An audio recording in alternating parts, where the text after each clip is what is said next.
Good evening, everyone, and welcome to those who are joining us for the first time. I am your host, your ghost host, Quick. Today we will be discussing one of the scariest topics on all of Step 1 and Complex Level 1 exams, bugs. Before we delve into questions, I want to take a quick minute to explain our method for tackling questions to those who are new to the gang. Instead of reading the full question and having to reread it once you know what they are saying, we skip that entirely and optimize our time. We read the last one or two sentences of the question stem followed by the answers, before reading the entire question. That way we know exactly what to look for when we begin reading, and we could choose select keywords to help us answer the questions. Now, the method might seem weird to you at first, or you might be uncomfortable using it because it takes a little bit of time, but I assure you, once you get this down, it's quick, and that this is a tried and true way of improving your performance on almost any exam. So, let's dig into some questions. Okay, calm down. I know this is an extremely long question. Let's just apply the method and take it one step at a time. Let's read the last two lines starting from chest x-ray shows, including the lab values, and then the answer choices before reading it in full. So, chest x-ray shows unilobar consolidations in the right lower lobe with a background of bilateral interstitial infiltrates. Laboratory results are as follows: hematocrit 45%, leukocytes 12.2 thousand, platelets 170,000, sodium 129, potassium 3.7, creatinine 0.8, glucose 88. What is the best test to diagnose this patient? A. Gram stain of sputum culture. B. Urine antigen test. C. Serology testing. D. Bronchoalveolar lavage. So already, from reading that, we know that this patient has some sort of consolidation in one lobe and has a bit of leukocytosis, which indicates either infection or an inflammatory condition. The examiners want you to be able to identify the condition and know how to diagnose it. So I will read the full question with you, and we will pick out some keywords. And don't worry, I will wean you off of my help as these questions progress so that you have more practice on your own. So let's read the full question. An 82-year-old female presents to the emergency room from a skilled nursing facility complaining of fever, cough, and headache for the past 5 days. She endorses 3 episodes of diarrhea over the past week. The patient's husband notes that she has been confused for the past day. She denies hemoptysis, chest pain, syncope, and any urinary symptoms. She has smoked 1 pack per day for the past 20 years. Past medical history includes hypertension, type 2 diabetes, hyperlipidemia, and COPD. Medications include lisinopril, metformin, atorvastatin, albuterol, and tiotropium. Temperature is 38.6 centigrade. Blood pressure is 100/62. Respiratory rate is 25, and pulse is 65. Chest x-ray shows unilobar consolidations in the right lower lobe with a background of bilateral interstitial infiltrates, and we went through the lab values. So what is key to this question? Well, we already said it's going to either be some sort of infection or an inflammatory condition due to the leukocytosis and also high clinical fever. So you guys probably have already watched Sketchy or are familiar with some of the sketches. Pretty much everything on STEP and most things on Complex are all covered in Sketchy. My job is not to teach you content, but it's to help you go over these things and to think through these questions appropriately so that you'll get to the answer as quickly as possible. So it's not going to be any shock to you to know that since we're in the microbiome section, this is going to be an infection. So what's the infectious organism?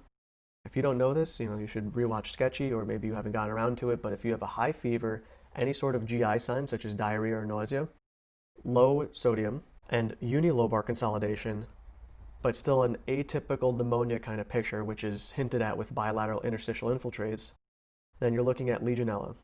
So how do we diagnose Legionella? What's the best test? This is actually also in the sketch. The best test is B, urine antigen test. So other hints for Legionella, it's usually a waterborne source.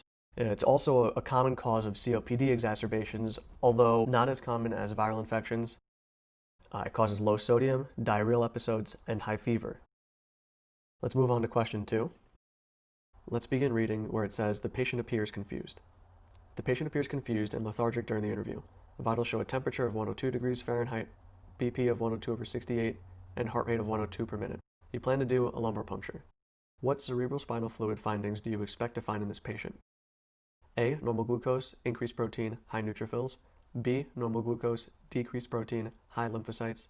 C. Low glucose, increased protein, high neutrophils. D. Normal glucose, increased protein, high lymphocytes and erythrocytes. E. Low glucose, normal protein, high lymphocytes. So typically when you talk about cerebral spinal fluid findings, the question will be trying to ask you to distinguish between bacterial sources or viral sources or fungal sources of meningitis or encephalitis. So just basic definition terminology here. Meningitis and encephalitis are distinguished from one another in terms of altered mental status. If an altered mental status such as confusion or lethargy, right, feeling tired or fatigued, is present, that's going to be encephalitis. And typically for micro questions, whenever they're trying to get you to determine the etiology of things, it will either give you a very specific kind of unique keyword that will bring something clearly to mind, or if they keep it relatively vague in general, it's going to be the most common cause type of question, even if they don't say most common cause. Okay, so let's read the whole question. A 20-year-old male is brought to the emergency department by his girlfriend for a witness seizure that lasted about 1 minute. He has been complaining of feeling feverish and having a headache for the past few days. His girlfriend states that the patient has not been acting like himself. They have been sexually active without protection. The patient appears confused and lethargic during the interview. Vitals show a temperature of 102, BP of 102/68, and heart rate of 102. You plan to do a lumbar puncture.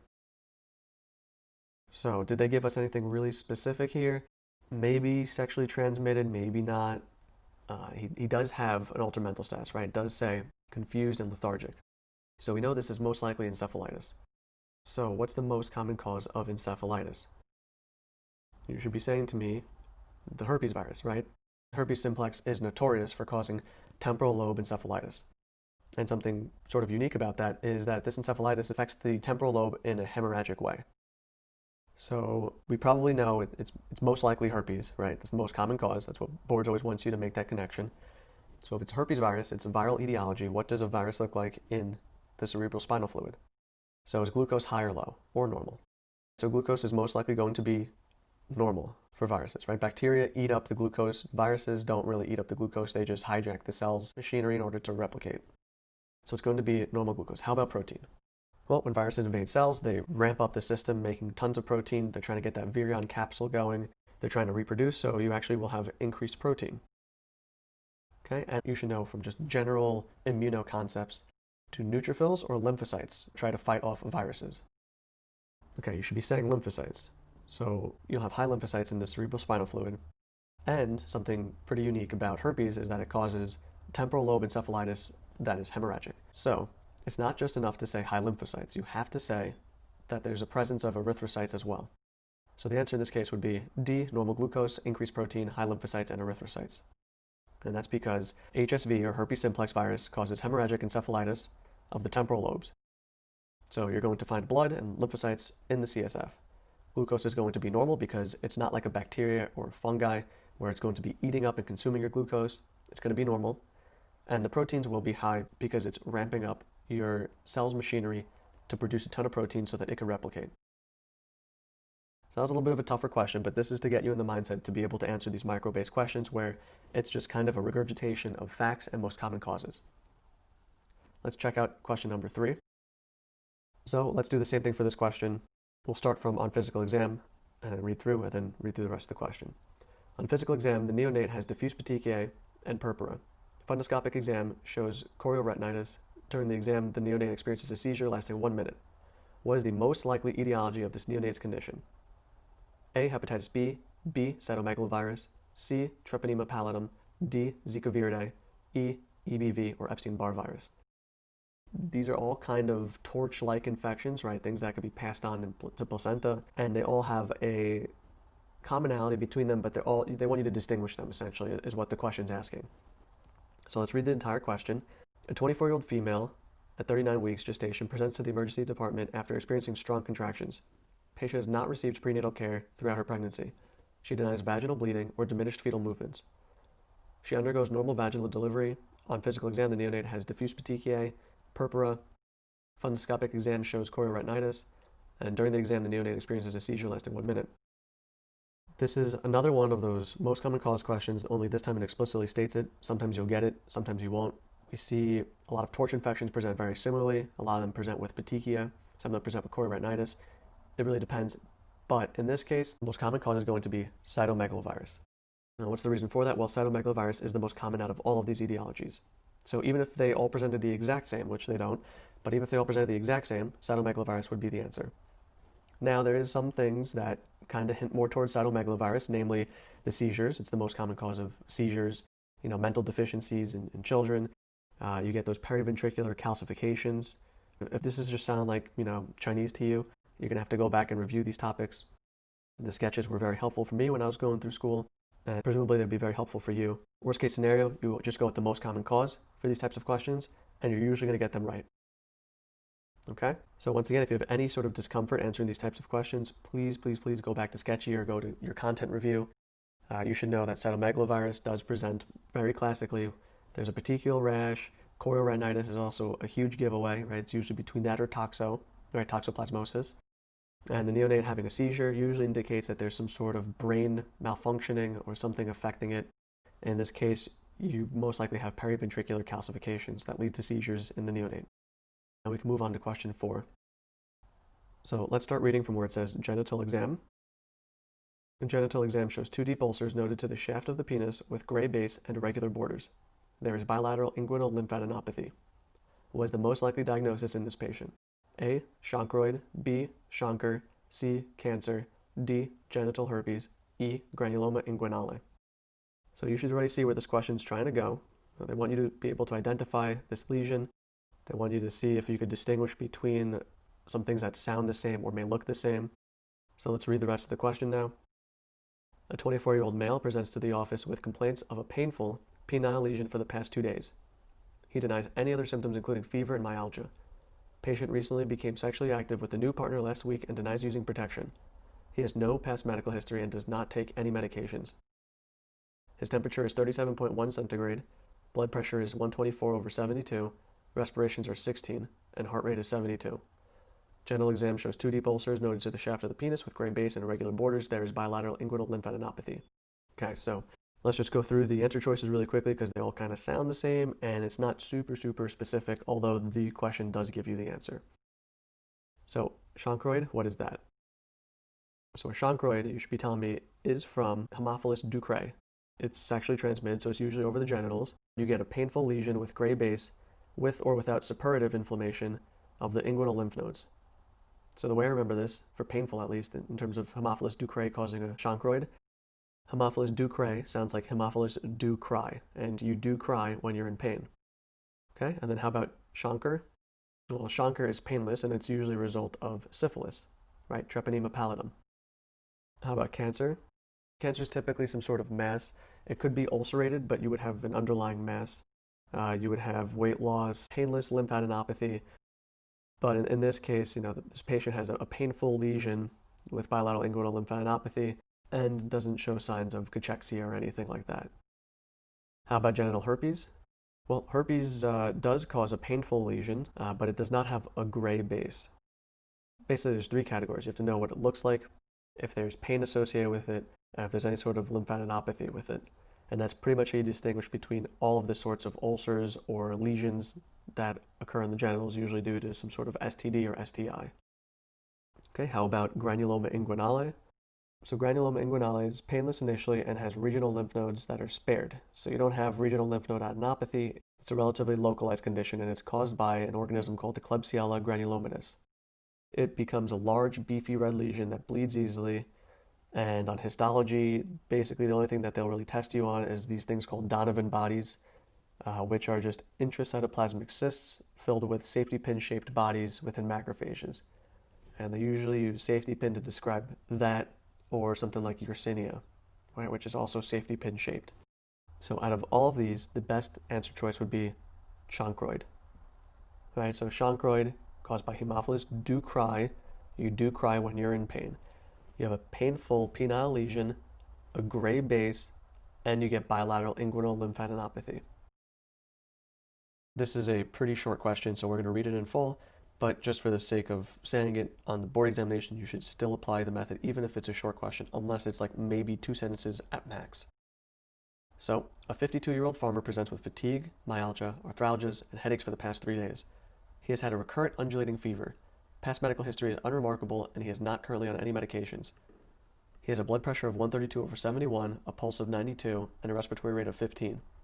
On physical examination, his liver and spleen are moderately enlarged. What is the most likely diagnostic finding in this patient? A. Blood culture with cross-reactivity with protease antigens. B. Negative blood culture. C. Growth on 5% sheep blood agar. D. IgM cold agglutinin autoantibodies. E. Blood culture showing facultative intracellular gram-negative bacteria. So this is kind of a note or you don't. once again, that's pretty much all micro. It's either most common causes or unique features and being able to identify and match up what they're associated with. So are there any unique features here? Well, you should be in the habit, whenever they give you a demographic such as African American, farmer, any sort of Asian descent, anything along those lines, you want to make note mentally. So we have a farmer, and the symptoms are fatigue, myalgia, arthralgias, headaches, undulating fever, which is pretty unique, and we see liver and spleen enlargement, or also known as hepatosplenomegaly. So joint muscle pain, headaches, fatigue, farmer, hepatosplenomegaly, and undulating fever. Now, if you don't know what this is, either you haven't reviewed the content enough, or you just can't recall it. And that's okay if you can't recall it. So you may have to rely on the answer choices. So we'll pretend like we can't recall it, even though, we all know it, right? But we'll just pretend for now. So what is A? Blood culture with cross-reactivity with protease antigens. That's a specific test. And I think it was briefly mentioned within the sketch for this organism. It's called the Wiles-Felix test. So the Wiles-Felix test is for the Rickettsia species. Okay, and that's usually associated with some sort of headache, vasculitides. You get a rash, usually maculopapular rash, that spreads either to the trunk from the extremities or the opposite way. And that's not what we're seeing here. How about B, negative blood culture? So that's kind of hinting at that sort of culture-negative endocarditis. We don't see really any sort of cardiac condition here. I don't even see any vascular conditions really. So I don't see any evidence for that, but the mnemonic for that would be the Hasek organisms, right? H-A-C-E-K. You can look that up if you want. It's not really the most high yield, but that doesn't fit this exact clinical picture. How about growth on 5% sheep blood agar? So it's not super specific, although if you do watch Sketchy, this is usually somewhat hallmark for Pastorella species. Right? Pastorella grows pretty well on sheep blood agar. What do we know about Pastorella? Well, it usually causes a cellulitis. It's from a dog bite or a cat bite or some sort of animal bite, and it causes a cellulitis. Do we have any sort of indication for cellulitis here? No. Besides being a farmer, there's nothing that would really predispose this patient to that. There's no cellulitis present. There's no redness. Usually a mild fever or some sort of streaking. We don't see any of that. How about D, IgM, cold agglutinin autoantibodies? So cold agglutinin autoantibodies are usually typical for two different etiologies. The first one is the most common cause of walking pneumonia in a college-age person, which is Mycoplasma pneumoniae. And the second etiology is going to be hepatitis C. So does this patient have any sort of pneumonia-like symptoms? No, not really. So it's most likely not going to be mycoplasma. How about hepatitis C? The liver is enlarged, but all these other, the joint pain, muscle pain, that's not really characteristic of hepatitis C. So by process of elimination, we've already gotten it down pretty much to choice E. We just haven't figured out what that is yet. So blood culture showing facultative intracellular gram-negative bacteria. It's a pretty general statement, right? That's pretty general. It covers a pretty wide swath of things. Even if you weren't sure, you could just cross everything else out and still get to this answer. But if you wanted to know, there is a mnemonic for intracellular or facultative intracellular bacteria. And that mnemonic, as defined by first aid, is some nasty bugs may live facultatively. And that stands for Salmonella, Neisseria, Brucella, Mycobacterium, Listeria, Francisella, Legionella. If you haven't done your content review, you probably wouldn't know it anyway, but if you did your content review, as I know all of you future doctors have, it's going to be Brucella, right? Brucellosis. This is a common picture for brucellosis. It's a pretty rare condition. You will see it in your Q banks. You will see it, possibly on step 1 or complex level 1. It's not the highest yield thing, but it is pretty important to know. Let's move on to the next question. So let's start reading this question from where it says family history. Family history is significant for breast cancer in her mother and endometrial cancer in her maternal aunt. A pap smear is performed, which shows squamous cells with hyperchromatic nuclei and perinuclear halo. What is the most significant risk factor for the most likely diagnosis in this patient? A, family history, B, age of first intercourse, C, age of menarche, D, smoking, or E, immunosuppression. So before we read the rest of the question, let's just try to kind of go over a little bit of what pap smear does, what it tests for, and the changes that we see in this patient's particular pap smear. So what does a pap smear actually test for? So pap smears are really good at detecting squamous cell carcinoma of the cervix, or in some cases the anus, but for this patient, we're more focused on the cervix. And the way that does it is you're taking the transition zone between the endocervix and the ectocervix, which are two different cell types. I'm not going to cover content too much on this, but we will have to cover what's necessary. So if you see cells with hyperchromatic nuclei and perinuclear haloing at the transition point, which is specifically where HPV loves to go, it loves to infect the transition point, what are those specific cells called? And this is very high yield. Those are considered koilocytes, right? Or you could say those cells have undergone koilocytic changes. Right? Those cells are becoming metaplastic, soon to be dysplastic, and then eventually neoplastic. So we're worried about squamous cell carcinoma of the cervix in this girl. Now let's read the rest of the question, knowing what we know now, and try to build our case for the most significant risk factor for this particular patient, as defined by the question. A 46-year-old female presents to her gynecologist for a routine health maintenance exam. She denies any acute complaints and has been feeling well. The patient has a history of AIDS. Her last CD4 count was 150. Menarche occurred at age 13. She admits to noncompliance with her antiretroviral medication regimen. She has never smoked and began having a sexual relationship or sexual intercourse at the age of 17. We talked about her family history and we talked about the koilocytic changes shown on her pap smear. So what are risk factors for this patient with regards to squamous cell carcinoma of the cervix? Does family history play a role in that? No. Does age of first intercourse play a role in it? You might think so, but in this case, this patient had sex at the age of 17, around the age of normal, maybe a little bit later than most, so no. Age of menarche has nothing to do with HPV-dependent koilocytic changes leading to squamous cell carcinoma of the cervix, so that could be ruled out as well. Smoking. Smoking is associated with various types of squamous cell carcinomas. In this patient's case, though, she doesn't have a smoking history, so that could automatically be eliminated. So we're down to immunosuppression, and this is the kind of the crux that I wanted to get at. Immunosuppression is a huge player in terms of risk factors for SCC of the cervix, because for some vast majority of SCC cervical cancers are due to HPV. So HPV is a virus that infects you. If you don't have a healthy functioning immune system, as this patient has AIDS and a very low CD4 count, you're going to not be able to fight off that HPV infection well. And if you have a medium or high risk strain of HPV, it's going to produce that E6 and E7 protein that knock out, that P53 and RB, but it's going to cause cellular damage in an unrelenting manner and you can't fight it off. So it's going to cause more damage in an immunosuppressed person than someone who has a functional immune system. So that's why immunosuppressed patients that have HPV have a higher rate of cancer. All right, let's move on to the next and final question. So what I want you guys to do is pause me and try to do this question on your own using the method. Okay, so hopefully you got to an answer, and we'll just quickly go over it right now. So, 49-year-old male presents to the office complaining of fever, dyspnea, and chest pain for the past 3 days. He denies any past medical history and does not take medications. The patient is a current smoker. He has smoked half a pack per day for the past 10 years. He denies alcohol use and recreational drug use. He has a fever of 101.9, blood pressure is 112/63, respiratory rate is 16, pulse is 72, and BMI is 30. Physical exam shows a new onset holosystolic murmur best heard at the cardiac apex. Laboratory studies show white blood cell count of 16,000 and erythrocyte sedimentation rate of 106. Transesophageal echocardiogram shows vegetation on the anterior leaflet of the mitral valve. Blood cultures are positive for group D streptococci. What additional testing is appropriate for this patient? A. Colonoscopy. B. No further testing is necessary. C. Chest X-ray. D. CD4 cell count. E. CT abdomen and pelvis. So some of you may have caught it right away if you're doing the method, but let's just approach it as if we didn't know. So what does this patient have? Well, he has a new onset holosystolic murmur best heard at the cardiac apex.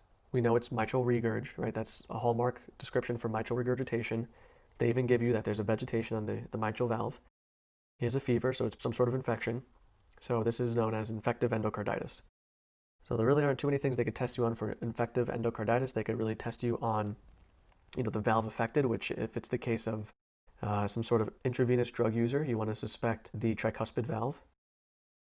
And there's different organisms, right? For intravenous, you could think of staph or candida. For all other ones, they typically go to either the mitral or the aortic valve. And the books kind of go back and forth regarding mitral or aortic.